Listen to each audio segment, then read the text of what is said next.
और क्या हाल है मेरे शेरनियों बच्चों। आप सभी को समझ में तो आ ही रहा होगा। तो आज का जो पार्ट है वो है अपना फिजिक्स का फोर्थ पार्ट है, भौतिकी 10th class UP board CBSE board दोनों बोर्ड के स्टूडेंट के लिए है। आपको ये टेंशन नहीं लेनी, तनाव नहीं लेना है कि ये 10th क्लास के स्टूडेंट सीबीएसई बोर्ड वाले पढ़ेंगे या यूपी बोर्ड वाले।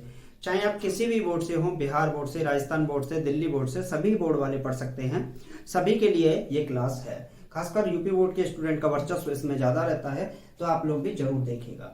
चलिए तो स्टार्ट करते हैं। आज का टॉपिक पार्ट नंबर 4 है फिजिक्स यानी कि भौतिकी 10th क्लास की हमारी चल रही थी, जिसके अंदर फोर्थ पार्ट है। 3 पार्ट हमने करा दिए हैं। अगर आपने वो नहीं देखे तो आप उनको चैनल पर प्लेलिस्ट में जाकर आप देख सकते हैं। हमने प्लेलिस्ट बनाई है, बाकायदा टाइम टू टाइम उसको अपडेट करते रहते हैं समय समय पर, ताकि आप लोगों को सहूलियत हो जाए पढ़ने के लिए। तो चलिए फ्रेंड्स, समय नहीं गवाएंगे। आज का अपना टॉपिक है अवतल दर्पण द्वारा बनने वाले प्रतिबिंब। अवतल दर्पण द्वारा बनने वाले प्रतिबिंब। अवतल दर्पण द्वारा बनने वाले प्रतिबिंब। इन प्रतिबिंबों के बारे में थोड़ा सा समझ लेते हैं। कल मैंने रूल बताए थे आपको अवतल दर्पण के। पहला क्या है? पहला है जब वस्तु अनंत पर हो। कहां हो? अनंत पर हो। जब वस्तु कहां हो? अनंत पर हो। समझिए, ये कोई अवतल दर्पण है। अवतल दर्पण क्या होता है? जिसका अंदर का भाग क्या होता है? परावर्तक तल होता है, तथा जो उभरा पार्ट होता है, उभरा हुआ भाग होता है, बाहरी तल होता है, उस पर कलई की होती है। क्या की होती है? कलई। ये कलई किसकी होती है? तो ये होती है लाल ऑक्साइड की। किसकी होती है भैया? लाल ऑक्साइड की। बाकी कुछ भी कर सकते हैं, जरूरी नहीं कि लाल ऑक्साइड की ही कलई हो। समझिएगा। अब मान लीजिए कि ये कोई अवतल दर्पण है, इसको नेम दे देते हैं M1 M2। कोई अवतल दर्पण है। अवतल दर्पण को इंग्लिश में क्या कहते हैं? इंग्लिश में बोलते हैं इसे कॉनकेव मिरर। क्या बोलते हैं भैया? इसको बोलेंगे हम कॉनकेव मिरर। क्या बोलेंगे? कॉनकेव मिरर इसको कहते हैं, यानी कि अवतल दर्पण। समझिएगा, ये इसकी होती है मुख्य अक्ष। क्या होती है? मुख्य अक्ष। क्या होती है? मुख्य अक्ष। एक ऐसी अक्ष जो दर्पण के बिल्कुल मध्य बिंदु से होकर जाती है। कहां से होकर जाती है? दर्पण के मध्य बिंदु से होकर जाती है। कहां से? मध्य बिंदु। जिस बिंदु से होकर जाती है उस बिंदु को ध्रुव कहते हैं। मुख्य अक्ष और दर्पण का कटान बिंदु ध्रुव कहलाता है, और इस बिंदु से होकर जाती है, इसी को क्या कहते हैं? मुख्य अक्ष कहते हैं। दर्पण के द्वारक के सामने एक फोकस होता है। क्या होता है? फोकस। और क्या होता है? वक्रता केंद्र सी होता है। क्या होता है? वक्रता केंद्र सी होता है। अगर हम बात करें यहाँ की, तो मान लीजिए ये इन्फिनिटी है, यानी कि अनंत है। क्या है? अनंत है। और अनंत पर अगर कोई भी वस्तु रखी होती है, अनंत पर कोई वस्तु रखी होती है, तो उस वस्तु की हमें लंबाई के बारे में नहीं पता होता। तो मान लीजिए कि वस्तु डैश में हम शो कर देंगे वस्तु इतनी बड़ी है। क्या शो करेंगे? वस्तु इतनी बड़ी है। अब हमको ये भी पढ़ा होगा हमने, ये तो हमने पढ़ाई है कि जो किरणें फोकस से होकर जाती हैं, किससे होकर जाती हैं? बे प्रकाश किरणें जो फोकस से होकर गिरती हैं, फोकस से होकर गुजरती हैं, मुख्य अक्ष के समांतर हो जाती हैं। वे प्रकाश किरणें जो मुख्य फोकस से होकर जाती हैं, परावर्तन के पश्चात, आफ्टर रिफ्लेक्शन, परावर्तन के पश्चात मुख्य अक्ष के समांतर हो जाती हैं। यही रूल होता है। हमने एक और पढ़ा था भैया कि वे प्रकाश किरणें जो वक्रता केंद्र से होकर जाती हैं, वे प्रकाश किरणें जो वक्रता केंद्र से होकर जाती हैं, परावर्तन के पश्चात वक्रता केंद्र से होकर ही वापस लौट जाती हैं। तो 2 नियम पढ़े थे प्रीवियस वीडियो में, मैंने आपको पढ़ाया था। तो अगर ये इसको देखें तो ये बिल्कुल बीचों बीच बनता है। किसके? बीचों बीच बनता है। किसके? वक्रता केंद्र और फोकस। वक्रता केंद्र और फोकस के मध्य बिंदु पर आप जब इसको स्केल से बनाएंगे तो बिल्कुल बीचों बीच बनेगा। तो वक्रता केंद्र और फोकस का मध्य बिंदु पर एक प्रतिबिंब बनता है। ये बन गया आपका प्रतिबिंब। ये क्या बन गया? आपका प्रतिबिंब बन गया। तो अब हम क्या बोलेंगे? प्रतिबिंब की प्रकृति आपसे पूछी जाती है कि प्रकृति क्या होगी भैया,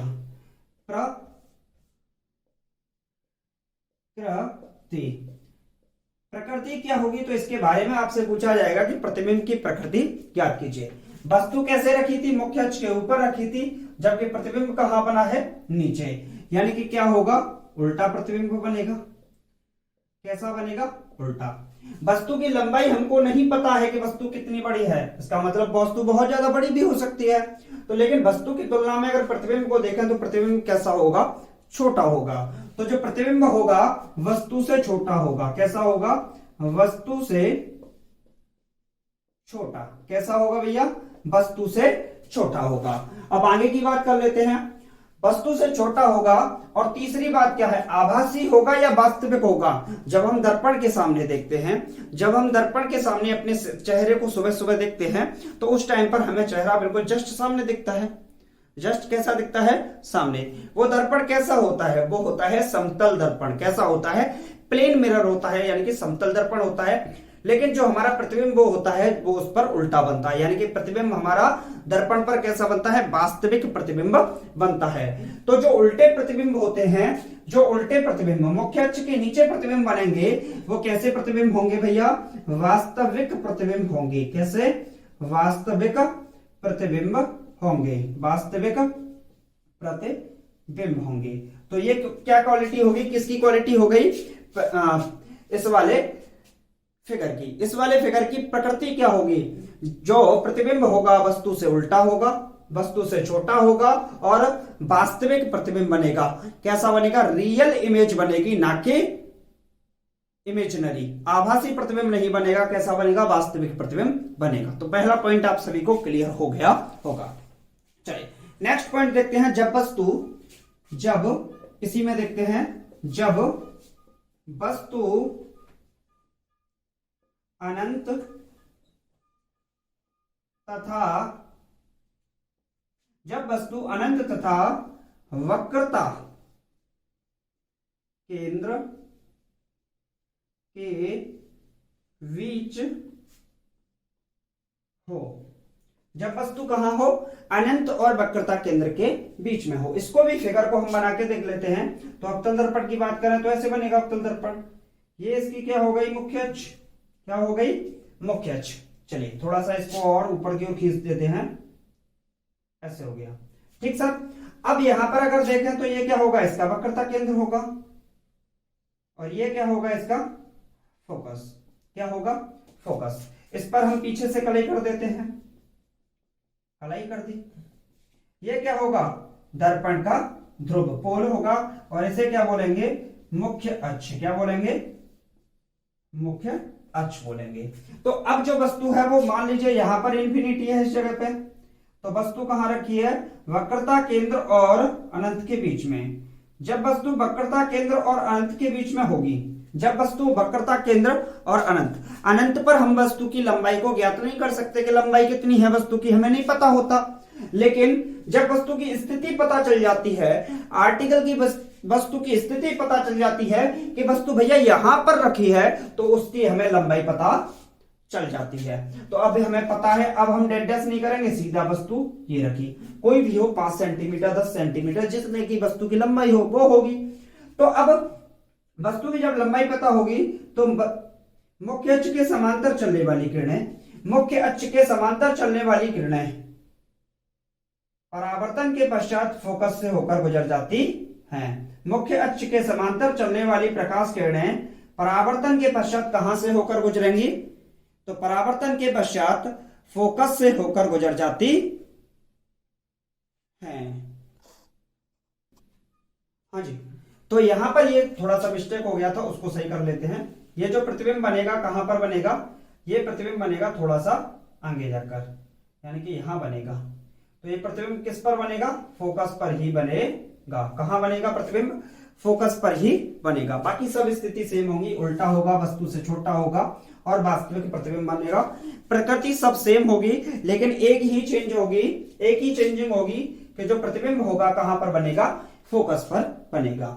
इस बार देखते हैं, मुख्य अक्ष के समांतर चलने वाली प्रकाश किरणें परावर्तन के पश्चात फोकस से होकर गुजर जाती हैं, और वे प्रकाश किरणें जो वक्रता केंद्र से होकर गुजरती हैं परावर्तन के पश्चात वक्रता केंद्र से होकर ही वापस लौट आती हैं। तो यहां पर अगर प्रतिबिंब को हम देखेंगे तो ये जो प्रतिबिंब बनेगा, ये प्रतिबिंब कहां बनेगा? वक्रता केंद्र और फोकस के बीच में बनेगा। कहां बनेगा? इसको सही कर लीजिएगा, फोकस पर ही बनेगा। कहां बनेगा? वक्रता केंद्र और फोकस के बीच में ये प्रतिबिंब बनेगा। तो बस प्रतिबिंब को देखें तो प्रतिबिंब की प्रकृति कैसी होगी? प्रकृति कैसी होगी? वक्रता केंद्र और फोकस के बीच में C तथा F के बीच। पहले पॉइंट ये हो गया। दूसरा पॉइंट क्या होगा? उल्टा प्रतिबिंब होगा। अरे मुख्य अक्ष के नीचे बनना है। तीसरा पॉइंट क्या होगा? तीसरा पॉइंट होगा आपका वस्तु से छोटा। कैसा होगा? वस्तु से छोटा प्रतिबिंब बनेगा। और ये अगला जो पॉइंट होगा ये कैसा होगा? उल्टा अगर प्रतिबिंब बनता है तो हमेशा कैसा होगा? वास्तविक प्रतिबिंब होगा। कैसा होगा? वास्तविक प्रतिबिंब होगा। कैसा प्रतिबिंब होगा? वास्तविक प्रतिबिंब बनेगा। हाँ जी, कोई दिक्कत किसी स्टूडेंट को? आप इसको फिर से मैं बोल रहा हूं, इसको सही कर लीजिएगा, ये फोकस पर ही बनेगा, वो मिस्टेक हो गई थी। कोई दिक्कत? हाँ जी, तो इसकी प्रकृति क्या हो गई? वक्रता केंद्र तथा फोकस के बीच में बनेगा, वस्तु से छोटा बनेगा, उल्टा बनेगा और वास्तविक प्रतिबिंब बनेगा। चलिए अब नेक्स्ट क्वेश्चन की नेक्स्ट देखते हैं। नेक्स्ट इसको आप नोट करिए, तब तक मैं इसको साफ कर देता हूं।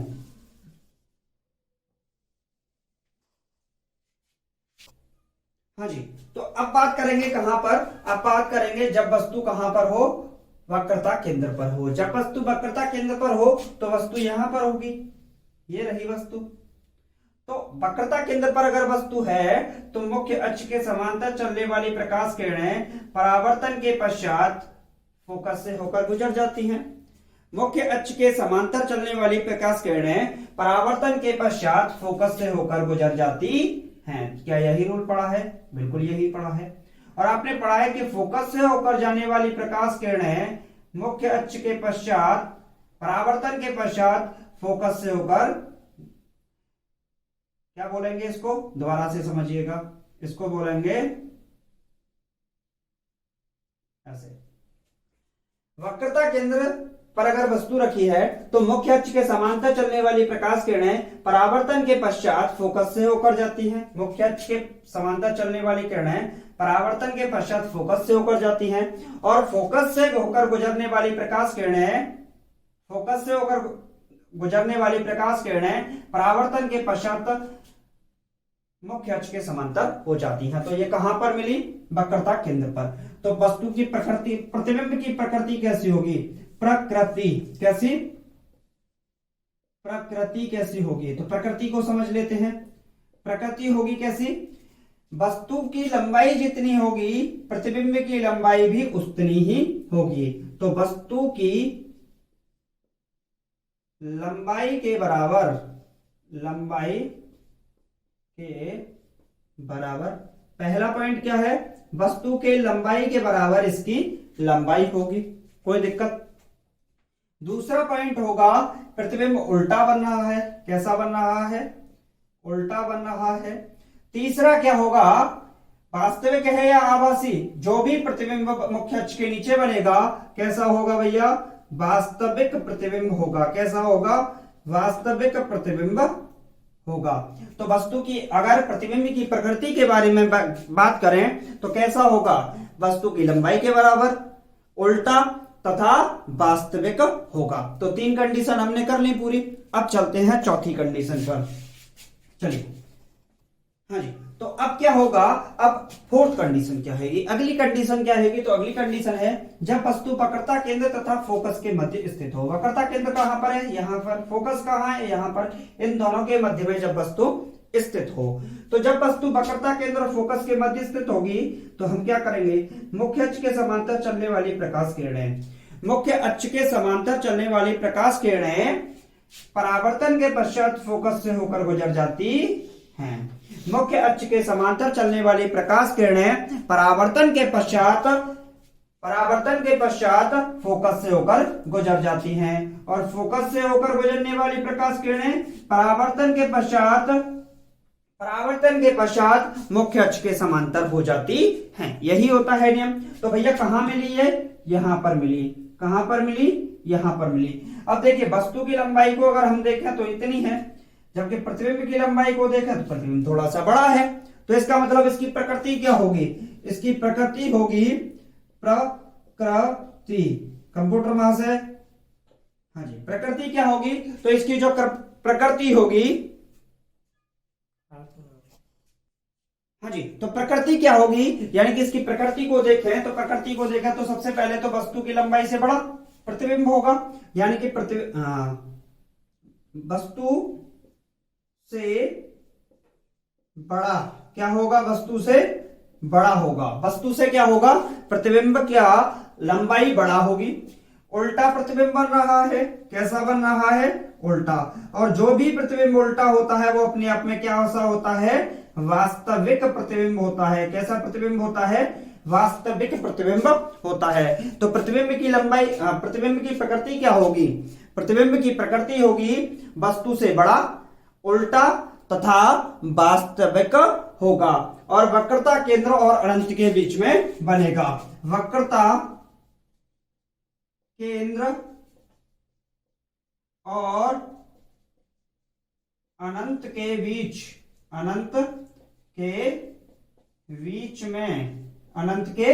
में वक्रता केंद्र और अनंत के बीच में बनेगा। अब नेक्स्ट इसका पार्ट देखते हैं। नेक्स्ट क्या है? नेक्स्ट को भी समझ लेते हैं। हाँ जी, तो अगला पॉइंट क्या होगा? Point number 5। जब वस्तु मुख्य फोकस पर स्थित हो, मुख्य फोकस पर स्थित हो। वस्तु कहां पर स्थित हो? मुख्य फोकस पर स्थित हो। तो वस्तु को अगर हम यहां पर रख दें, कहां? मुख्य फोकस पर, तो ये क्या हो गया? मुख्य फोकस। जब वस्तु मुख्य फोकस पर हो तो मुख्य अक्ष के समांतर चलने वाली प्रकाश किरणें परावर्तन के पश्चात फोकस से होकर गुजर जाती हैं। मुख्य अक्ष के समांतर चलने वाली प्रकाश किरणें परावर्तन के पश्चात मुख्य फोकस से होकर गुजर जाती हैं। अब दूसरा पॉइंट यहां से हम कहीं डाल नहीं सकते, तो क्या करेंगे? इसको ऐसे डालेंगे और ये कहां जाएगी? वक्रता केंद्र से होकर वापस लौटेगी। किससे होकर वापस लौटेगी? वक्रता केंद्र। इसको डालेंगे ऐसे, यूं जाएगी और फिर यूं वापस लौट कर आएगी। मुख्य अक्ष के समांतर चलने वाली प्रकाश किरणें परावर्तन के पश्चात फोकस से होकर गुजरती हैं, जबकि सीधी ये रेखा डाली गई तो फिर एक किससे वापस लौटेगी? वक्रता केंद्र से होकर वापस लौटेगी। अब यहां से अगर इन दोनों लाइन को देखें तो इस फिगर के अंदर तो हो सकता है आपको ना दिखे, लेकिन ये दोनों कैसी हैं? एक दूसरे के पैरेलल हैं। पैरेलल का मतलब क्या होता है? पैरेलल का मतलब होता है ये दोनों एक दूसरे के समांतर हैं। कैसी हैं? समांतर हैं, और समांतर रेखाएं कभी भी आपस में नहीं मिलती हैं। समांतर रेखाएं कभी भी आपस में नहीं मिलती हैं। अब देखें तो फिर मान ही सकते हैं। अगर हम देखें यहां से तो ये कभी मिलेंगी? नहीं मिलेंगी। फोकस तो हम क्या बोलेंगे? प्रतिबिंब की प्रकृति कैसी होगी? प्रतिबिंब की प्रकृति कैसी होगी? सबसे पहले तो उल्टा प्रतिबिंब बनेगा, और वस्तु की लंबाई कितनी है? इतनी लंबाई। और अगर ये आगे चल के मिल भी गई कभी, अगर आगे चल के मिलेंगी भी तो ऐसे करके मिलेंगी, तो वस्तु की लंबाई, प्रतिबिंब की लंबाई क्या होगी? बहुत ज्यादा बड़ी होगी इस केस में। तो जो प्रतिबिंब होगा वो कैसा होगा? वस्तु से बड़ा होगा। क्या होगा? प्रतिबिंब वस्तु से बड़ा होगा। अगला जो पॉइंट है भैया, उल्टा बन रहा है या सीधा? तो बन कैसा रहा है? उल्टा बन रहा है। तो उल्टे प्रतिबिंब कैसे होते हैं? वास्तविक होते हैं। उल्टे प्रतिबिंब कैसे होते हैं? वास्तविक होते हैं। तो जो प्रतिबिंब की प्रकृति है, अगर हम प्रतिबिंब की प्रकृति के बारे में बात करें तो उल्टा बनेगा, वस्तु से बड़ा बनेगा और वास्तविक बनेगा। तो ये इस प्रतिबिंब की प्रकृति होगी। अब जो नेक्स्ट स्लाइड है, नेक्स्ट स्लाइड को देखिए और इसका जो लास्ट पार्ट है उसको भी समझ लेते हैं। यहां हाँ जी, अब बात करेंगे कि जब वस्तु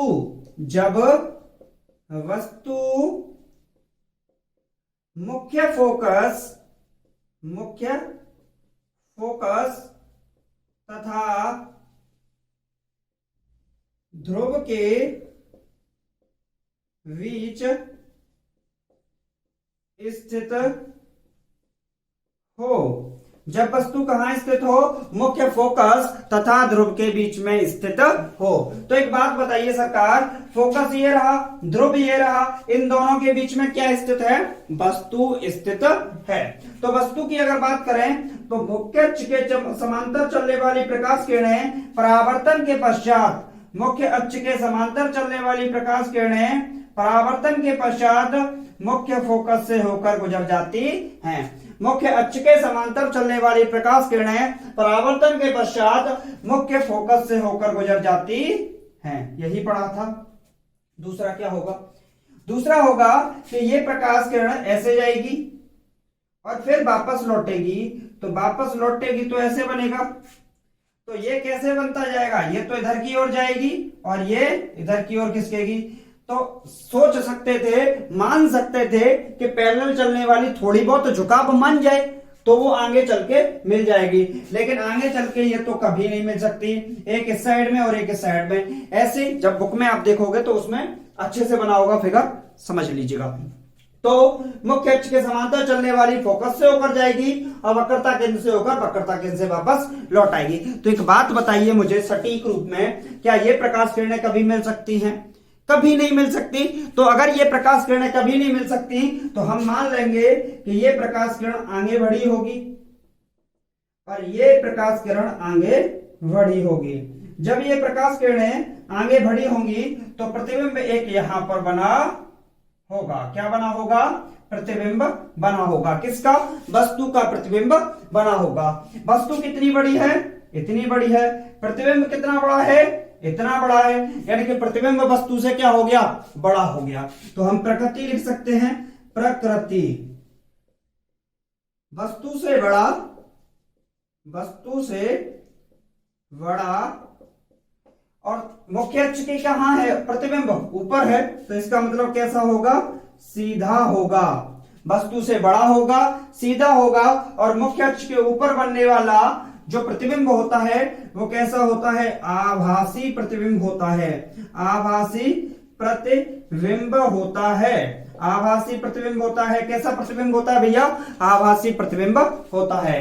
तो अगर बात करें अवतल दर्पण द्वारा बनने वाले प्रतिबिंबों की तो उसमें से सिर्फ छठवां वाला जो प्रतिबिंब है वही कैसा बना है? आभासी प्रतिबिंब बना है। बाकी सभी के सभी प्रतिबिंब हमारे वास्तविक प्रतिबिंब बनते हैं, उल्टे प्रतिबिंब बनते हैं। लेकिन फोकस और ध्रुव के बीच की जो स्थिति होती है ये प्रतिबिंब को आभासी एवं मुख्य अक्ष के ऊपर यानी कि वस्तु से बड़ा और सीधा प्रतिबिंब बनाती है। पेपर में 1 नंबर में यहां से क्वेश्चन पूछने के लिए आपसे प्रत्येक वर्ष आता है।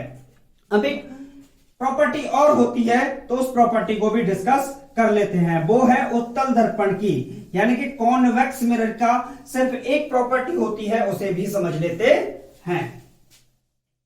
चलिए सर।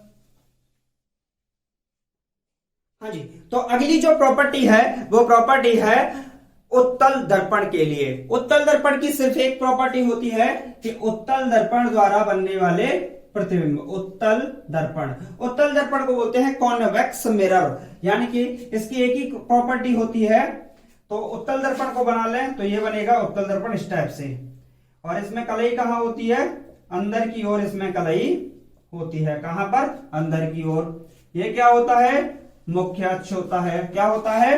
मुख्य अक्ष। ये क्या होगा आपका? यहां पर होगा फोकस और यहां पर होगा वक्रता केंद्र। जो उत्तल दर्पण होता है इसकी खास बात होती है, जो दर्पण होता है, जो फोकस और वक्रता केंद्र होता है ये कलई की साइड में होता है। किस साइड में? कलई। क्योंकि अगर आप इसको ऐसे आगे बढ़ाओगे तो एक स्पेरिकल मिरर यानी कि गोलीय दर्पण बनेगा, गोल दर्पण बनेगा, जिसका केंद्र वक्रता केंद्र होगा। और आपको पता है वक्रता केंद्र और ध्रुव का पोल यानी कि ध्रुव का मध्य बिंदु क्या होता है? फोकस होता है। तो इसके जो वक्रता केंद्र होगा और ध्रुव होगा, इन दोनों का मध्य में कौन स्थित होगा? फोकस स्थित होगा। मान लीजिए कि कोई वस्तु यहां पर रखी है, यहां पर रखी है, तो हमको पता है मुख्य अक्ष के समांतर चलने वाली प्रकाश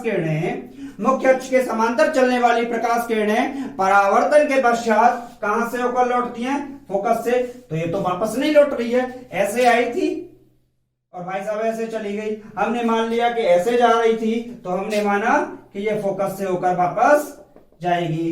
तो एक डॉट डॉट डॉट लाइन बना देंगे, मान लेंगे कि ये ऐसे जा रही होगी। और हमें पता है वक्रता केंद्र से होकर जाने वाली प्रकाश किरणें परावर्तन के पश्चात ऐसे जा रही थी, लेकिन ऐसे ही वापस लौटना था, लेकिन चली कहां जाएगी? मान लेंगे कि ये वक्रता केंद्र से होकर जाएगी। अब एक बात बताइए, प्रतिबिंब कहां बना? तो प्रतिबिंब बना यहां पर। कहां पर? फोकस और ध्रुव के बीच में बन गया। प्रतिबिंब कहां बना? फोकस और ध्रुव के बीच में प्रतिबिंब बन गया। और प्रतिबिंब को देखें तो ये वस्तु से कैसा है? छोटा है। प्रतिबिंब कैसा है? वस्तु से छोटा है। तो अगर प्रकृति की बात करें तो प्रकृति कैसी होगी? वस्तु से छोटा।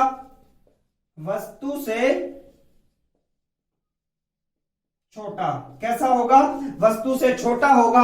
अब एक बात बताओ, कैसा बनना है? सीधा बनना है या उल्टा? सीधा बन रहा है। कैसा बन रहा है? सीधा बन रहा है। अगर सीधा कोई प्रतिबिंब होता है तो वो कैसा प्रतिबिंब होता है? आभासी प्रतिबिंब होता है। कैसा होगा? आभासी। तो अगर प्रतिबिंब की प्रकृति की बात करें तो प्रतिबिंब की प्रकृति होगी वस्तु से छोटा, सीधा तथा आभासी प्रतिबिंब होगा। तो ये 6 प्रॉपर्टी अवतल दर्पण की थी, एक प्रॉपर्टी उत्तल दर्पण की थी। अगर आपको ये सबकी सब समझ में आई, ठीक लगा, अच्छा लगा, कैसा लगा कमेंट बॉक्स में ये तो आप बताएंगे ही, लेकिन चैनल को सब्सक्राइब करके ही जाएंगे। तो चलिए मिलते हैं नेक्स्ट वीडियो में। Thank you for watching this video. जय हिंद, जय Bharat, take care, bye bye, love you to all.